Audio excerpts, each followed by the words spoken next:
Hey, party people, how are you? Thank you for joining us today on Thriving in New Home Sales podcast. My name is Stephanie Lindamood. Oh my gosh, it has been like a hot minute since we actually spoke. So much has gone on. So this is June 2021. I have been super sporadic. I feel like this last quarter, a lot going on just in the world with housing, with real estate, personal life, all good things for the most part from the standpoint of just being really busy. But I wanted to come back up with you guys and bring you guys some market conditions because I know if you are in the industry, it's like, what the frick is going on in this market, right? Because it's so crazy right now. It's either crazy good or crazy not so good. And I think a lot of people on the real estate agent side are feeling kind of the not so good part because there's a lot of buyers. There's not a lot of inventory right now, which we'll get into a little bit. And I've been navigating that myself as well, just to be totally honest, because the market's just completely changed since about the middle of February. And then on the new home sales front, it's really good for some people. And I know for some people, it's kind of not so good. So I know some of you have a ton of backlog and then maybe you're on waiting list, or maybe you can't sell right now, or maybe you can only sell a certain amount a month right now. So it's just totally weird. And we have all these people coming from all these different parts of the country. We have more demand than we ever have. And we are seeing price increases with material costs and, just demand in general, supply demand, economics 101. And it's just kind of like, wow, used to, if the market was up, it was up for everybody. And if the market was down, it was down for everybody. And I think right now we're just kind of experiencing something totally different where it just depends on who you are, who you serve, who your clients are, what you're selling, who your builder is. It's just very circumstantial. So I thought it'd be cool if we go through all of the numbers today. What have y'all been up to? I hope you guys are going to have a great summer. A little bit about me, if you don't know, we have been busy, busy, busy. We are building cabins up in Broken Bow, Oklahoma. So if you are looking for a vacation, shameless plug, you can go to brokenbowcabinlife.com, check out our cabins. I've got 2 honeymooners at the moment, and we just finished a third one that's going to be a 2-bedroom with a bunk loft, and it sleeps 8. And so that's one of the reasons I've been kind of MIA is I've been super focused on that. And then my real estate business has kind of changed a lot. So just trying to navigate everything. And I always like to come to you guys with value. And I guess that's part of it is like, if I can't come to you with value, I don't really want to like just show up and waste your time. So I've been really trying to figure out what would be valuable right now with the market being so weird. And so that's one of the reasons I've kind of taken a break is because I know a lot of you guys are kind of in a holding pattern. And so, I definitely think talking about focus and mindset, that's good. But I know some of us are kind of over a little bit of that as well. So I thought I'd take a break for a little bit. I'm back. We're going to talk about market conditions. So I'm going to switch screens right now. So if you're watching this on camera, I'm going to kind of look away. So I pulled numbers for May of this year, and the numbers kind of go back for a full 12 months to show us everything. And it'll kind of give us an indicator of what's increased, what's decreased, how we're looking. And I also thought what we do is kind of compare some of these numbers to pre-COVID. So like 2019, this time 2 years ago, because last year's a little odd with being COVID. Because if you think about where we were at this time last year, we were like kind of in lockdown, but not really, because in Dallas, we were considered essential. So we could still do real estate. And a lot of us still were. Like I had a great year last year. I know a lot of you guys did as well. And so the numbers are kind of wonky from last year because in some respects, we didn't have as many listings. People didn't want to list their homes and have people in them. And so I thought it'd be cool if we look back at this time in 2019 to get a really good gauge of where things were at. So we're just going to kind of go through the numbers for 2021, and then I'll kind of pull up 2019's numbers and compare a little bit for you guys. So when we look at the median sales price, and this is all of DFW, Dallas, Texas, and all new construction and pre-owned, this is the numbers are all mixing together. So if we look at the median sales price across the entire Metroplex, we're at $396,417. We are approaching $400,000 for the median sales price. That is up 26.5% compared to this time last year. That's a big deal because historically Dallas has been a very affordable market. We've talked about this on the show before. I told you guys when I used to sell new construction between '05 to '08, I sold over 300 homes on site. Like we were in the 120s in Frisco with full brick homes, full gutters, full sprinklers. So to be basically up to almost essentially $4,000 less of 400,000 for the median sales price across the entire Metroplex, we are definitely eking up there and becoming what I would call a more mature market from a pricing standpoint. And will this continue? That's the big question. I know a lot of us are seeing material prices go up. Everyone's, of course, aware of lumber, and a lot has happened. Like even stuff as like granular as having the ice storm in February. I know it's June and it's hard to remember back that far, except for when you drive around your neighborhood and like all the Indian hawthorns are like purple and all the trees are still dead. It's like, oh yeah, that happened. But what we don't realize, or maybe you may not realize, is there was a couple of things that have impacted us since then.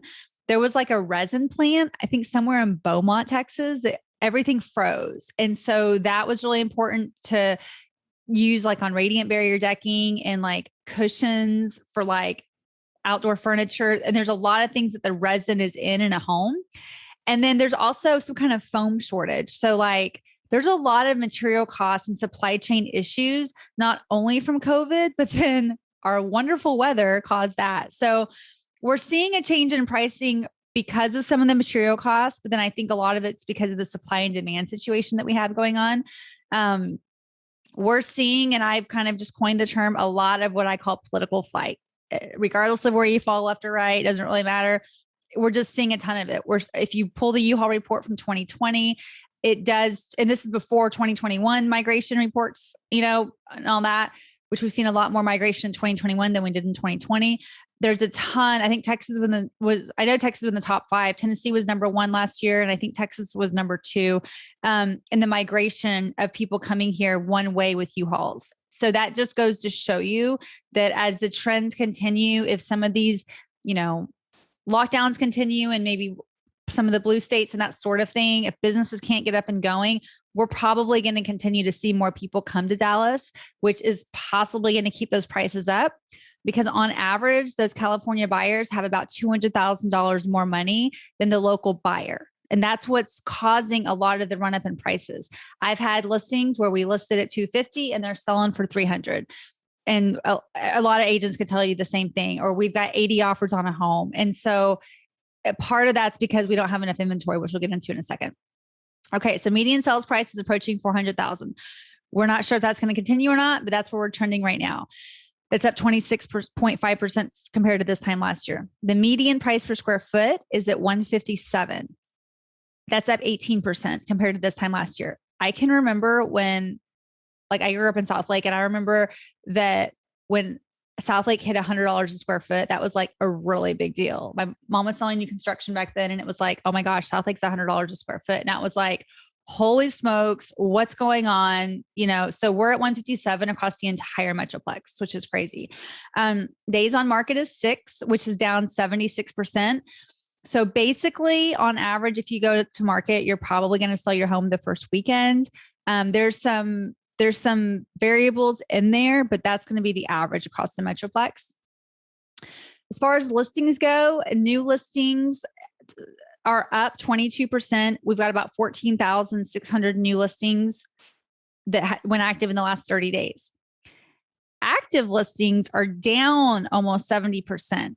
And so this is an interesting comparison, because you have listings and you have new and you have active. So new means how many homes have gone active in the last 30 days? About 14,000. Okay. That's up about 22%. Because what's happening is a lot of people that can cash out maybe they're consolidating households. Maybe they're getting transferred. Maybe they're wanting to go rent and pay off debt. This is the perfect time to cash out and really get a lot of equity out of your home. We have not seen this type of equity appreciation in Dallas Fort Worth before. Like usually we appreciate at 2 to 3% a year. Maybe back in like 2016, we were seeing 8 to 10%. The fact that we've gone up 25, 26% in the last 12 months is huge. So it's a great opportunity for a lot of people. If they're needing to cash out, or if they're just looking to relocate or do other things, get out of this area, you're really going to be in a good shape when you sell your home. But as far as active listings go, active listings are down 70%. And you might be like, well, Stephanie, how is that possible? You have 22% more new listings, but then you have 70% less active listings. It's because they're selling so quickly. So they're selling within that 30 days that they're going active, because like we talked about a second ago, days on market are 6 days. So as a result, the number of listings are down substantially. And I'm going to share with you guys where we were at in 2019 this time last year to kind of help you understand where we're at. Sales pending versus closed. We've got about 12,489 pending sales. That's up 36%, which means more homes are getting under contract, which falls in line with what we just talked about we have new listings. They're all, they're going under contract very quickly, which is why we have a shortage of active listings. We have more homes that are pending, and we have about 11,500 that have closed. And that's up about 30% in compared to like the last 12 months. So all those are trending how we would expect them to. Months of inventory, we have 1 month supply of inventory in the entire Metroplex, which is down about 75%. Again, that's huge. I mean, to be down 76% for days on market, to be down 75% as far as months of inventory, and to be down essentially 70% in active listings, that's just telling you that inventories are at an all-time low that I've ever seen in my career. And I've been in this industry since 2005. So when you look at that, you go, okay, great. What does that mean? Well, a lot of people are like, well, this is just a bubble, right? This is just a bubble because pricing still can't keep going up. Interest rates are going to have to go up at some point. We're going to have a crash. And they're equating it to 2008, 2009. And look, I don't have a crystal ball. I wish I did. I'd be in Vegas. But there are some differences between now and 2008, 2009, right? So let's talk about them. For one, in 2008, 2009, we didn't really see in Dallas-Fort Worth this huge run up. We saw a little bit, but we didn't see this huge run up in price.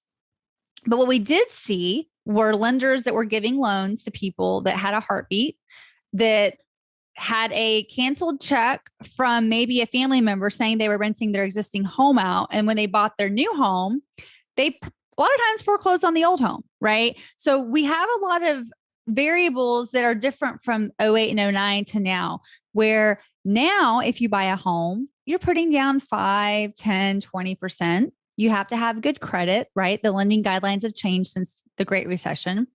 The other thing we're seeing is when we had like the different markets like Arizona and Florida, where a lot of the California buyers are going to those markets and purchasing, they were buying a house for themselves, right? Because they cashed out in California. They had a ton of money. They went to that new market. That was a cheaper market. So they bought one house. No problem. That's what they're doing here in Dallas. But then they also bought 3 or 4 rental properties. That's not happening here in Dallas as much, as far as I'm aware. Because one, to buy those investment properties, you're going to have to put 10 to 20% down, right? You can't just show that you're renting your house out with a canceled check from a family member. You have to have a 12 months, history of rental and that kind of thing. Otherwise, it'll count against you on debt to income when you're getting your loan. So there's a lot more governors in place now than there were then, so that we don't have a crash. Now, could buyers stop being willing to pay the current pricing? Yes. And if that's the case, I don't expect we would have a crash. I would expect we would just see a plateauing of pricing. Could interest rates go up a little bit? Sure. Do I think the economy as a whole across the entire country is healthy enough for that to occur and to not cause a tailspin in the market or the economy? No, because you still have people in unemployment with COVID. You still have people that are underemployed. You have people that are in forbearance still. You have people that haven't been paying their mortgages. And the housing market drives so much in our economy. It's not just one single siloed industry. There's so many different factors and little things that come out of housing that affect the rest of the country's economy. Okay. So I don't necessarily think they're just going to raise rates because suddenly banks want to make more money. Of course, the banks want to make more money. However, I don't think the economy as a whole is healthy enough for that to happen. The other thing you have to think about is we may be doing really good in Dallas with sales and appreciation and that kind of thing, but they may not be in other parts of the country because guess what? Where are those people coming from? California is ranked number 49th or 50th, maybe by now, in states that are losing people. So there's other states in the country that are losing people that may be facing their own state recession because they're losing people. They're not getting that tax money. And then you have states like Tennessee and Florida and Texas and Idaho, South Dakota, that are seeing a huge increase in population. So they can't raise interest rates in one state and not another, right? So just because we're doing well here doesn't mean they're going to just raise rates because we're doing well, because there's more to the story than just what's going on in Texas or Tennessee or Florida. So that's why I'm a little hesitant to be like, oh, well, the market's going to definitely crash, because I don't think it will. I think we're just going to continue to see a rise. I think that builders are going to kind of be watching it because they don't want to have a ton of inventory on the ground at these higher prices and then maybe have a pullback. So I definitely think they're going to have to be smart about it. I definitely think we're going to have to check into these lumber costs and some of the supply chain materials to figure out where pricing is going to be going. And builders are opting and developing new strategies to be able to say, okay, if we don't know what our costs are this far out, then maybe we don't sell as many homes, or maybe we build homes as inventory and we don't sell them till a certain stage of construction because we don't want to lock in pricing it here. We want to lock in pricing at stage 5 of the process, let's just say, right? So there's different strategies in play that I think are going to help. But to just say, have a blanket statement and say, hey, I think the market's just going to crash in a year because we just can't sustain. Well, guess what? The stock market's at an all-time high again. It's like, I don't remember what it was at. I looked at it today earlier. It was like 34,000. And we had a low jobs report that just came out. They were underperforming it for May job creation, and it's still going up. So my point in all that is just saying nobody has a crystal ball. Some of the things aren't making any sense. Like you would think stuff would be coming down when they are going up, and stuff should be going up when it's coming down. So I just think that we got to look at it as its own unique scenario. Yes, we can look back at the past, but we can't always look at the past for the future, right? And what's going on today, because there's a lot of different variables going on today than that we had in 08 and 09. Do I think that this is good for our market? My favorite word that I've been using lately is bittersweet.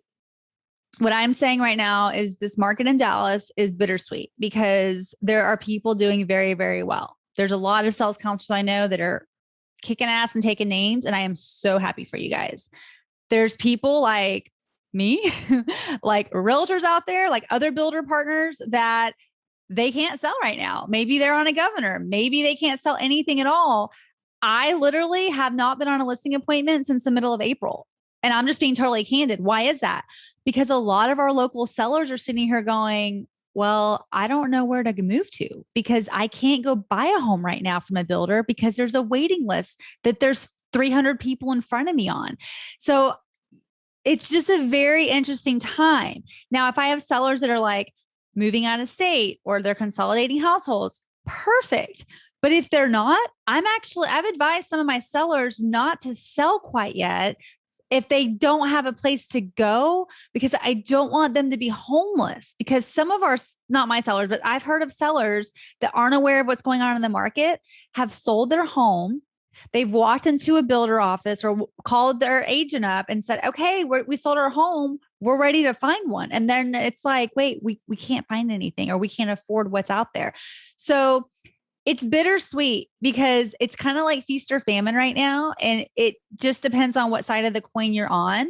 I think eventually it'll level out, but it's just a very different time. My heart goes out to some of my local clients that they can't afford the newer prices, and they're basically getting outbid by the out-of-state buyers that have more money. These listings that we have where they literally are overbidding 10, 20, 30, 40, $50,000 with cash offers. What does that mean? That means the FHA and VA buyers can't usually buy because usually they're going FHA or VA because they don't have as much cash to put down. And so honestly, it's just very bittersweet. I don't think it's great for our market as a whole as we move forward, because like my mind goes to, well, what are property taxes going to be like in 5 years?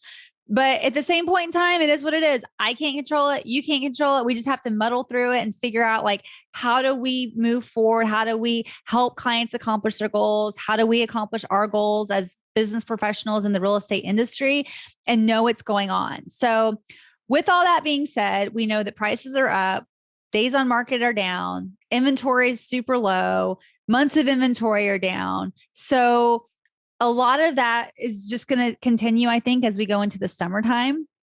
Now, I did want to mention, like we talked about at the beginning of the episode, what was happening 2 years ago this time? Because again, last year was kind of wonky. So if I go to June of 2019, when I go to the average sales price, it was about 335, 723. So 335, 723, and now it's essentially 400,000. So that tells you how fast it's gone up in the last 2 years. For Dallas, Fort Worth, that's a big jump. Price per square foot this time 2 years ago was about $140 a square foot. Now it's 157. Days on market 2 years ago was about 45 days on market. Now it's 6. So that's definitely changed. The number of active listings in June of 2019 was 32,900. So essentially 33,000 homes were on the market. Now we have about 12,000. So that shows you the sheer amount of homes that are not on the market. Even if you just throw percentages out the window and go numbers, just apples to apples comparison. June 2019, we had about 33,000 homes on the market. Now we have about 12,000. And the demand is significantly higher now than it was then. So it feels like it's even shorter supply of inventory now because of that crazy high demand. When we look at pending and closed homes, it's honestly about the same. It's about 10,000 for each pending and closed back in 2019. And now this year it's about 12,000 and 11,000. So that hasn't changed much. And then months of inventory back then was 3.5 months of inventory, which is still meaning we're in a seller's market. 6 months is a balanced market. And then anything over 6 months is a buyer's market. So we're still in a seller's market. I don't think that surprises anybody. We haven't seen a buyer's market for some time. But we did have a healthier amount of inventory back 2 years ago. We had about a 3.5 month supply of inventory. So all that to say that we are in uncharted waters. We're in a seller's market. We have a ton of people that want to be here, which is awesome. And all I can say is if there's anybody out there that needs help, whether you have a client that has a home to sell that needs some direction, if there's, anything you guys need help with, I know a lot of you guys can sell, but maybe you can only sell a certain amount a month, or maybe that you have a waiting list. The best thing I can do to tell you is just try to be as knowledgeable as you can about the market. And as buyers come in, try to, if you can, shorten this down to where you can explain it to them what's going on. Because to be honest with you, and I've talked about this in other shows, a lot of people don't know what's going on. They don't. They're busy, raising their kids. And a couple of months ago, it was homeschooling them. Now that everyone's out of school, everyone's just busy and they don't really know. They don't buy a home like every year. So they're not in the market.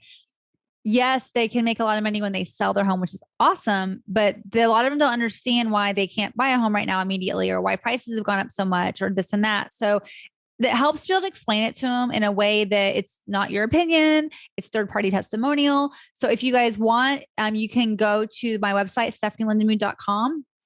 Sorry, my headphones keep popping off and I keep having to adjust them.